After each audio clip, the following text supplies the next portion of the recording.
The object of these problems is to make the left side of the equation equal to the right side. We start off easy so as to not freak you guys out. By the end, you're going to be doing some pretty difficult ones, okay? And you're going to be using all the rules on that sheet.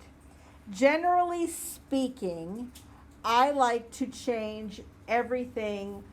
I like to make the complicated side look like the easy side. So I pick the easy side, which is this guy, and I just say, okay, I'm going to make the left side look like that guy, okay? It doesn't look like that guy right now, so I've got to convert things. My first course of action is to convert everything on the left to cosine and sine. Well, we know that cosecant is 1 over sine, so we can do negative 1 over sine of x, and then cosine is already cosine, so we're going to do that, right? Well, when I multiply those two together, I get negative cosine of x over sine of x. But look at what the cotangent is on your sheet. Your cotangent is cosine over sine, right? So this is equal to negative cotangent of x. Keep your eye on the ball. That's where I'm headed. I'm supposed to make them both equal to each other, and I just did. If I see a cosecant squared, if it's downstairs, I can move him upstairs and turn him into a sine.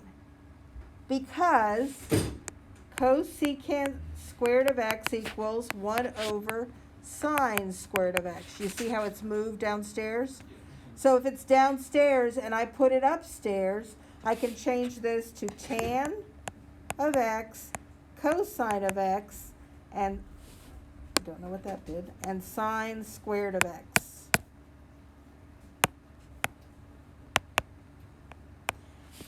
All I've done so far is move the cosecant upstairs and change them to a sine, because that's its reciprocal. Yeah, I thought you were changing the sine root x to whatever that cosine. No, and now we're going to change tangent. Now we change everything to tangent to sine and cosine. So tangent is sine of x. I don't know why I wrote it that way. Over cosine of x. Cosine is cosine of x, and then sine squared of x. And I'm going to put these over 1 so you can see it a little bit better, but you don't have to once you get good at this. And I see that these cosines bite the dust. 1 upstairs, 1 downstairs.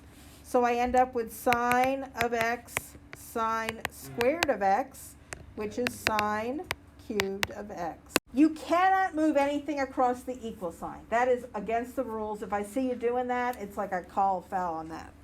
But if you want to do both sides, you can do both sides and make them equal to each other, as long as you're doing it okay. Or you can make the left side equal to the right side, okay? Now, I'm seeing, this one is very easy. When I move a tangent downstairs, what does he become? Who is tangent's cousin? 1 cosine. So this tangent turns into a cotangent, right? Yeah, that's the one. Now, what does cosecant turn into? Sine. And he moves upstairs. He does. So you can reverse the fraction. And look what it's equal to. We're done. Oh my God.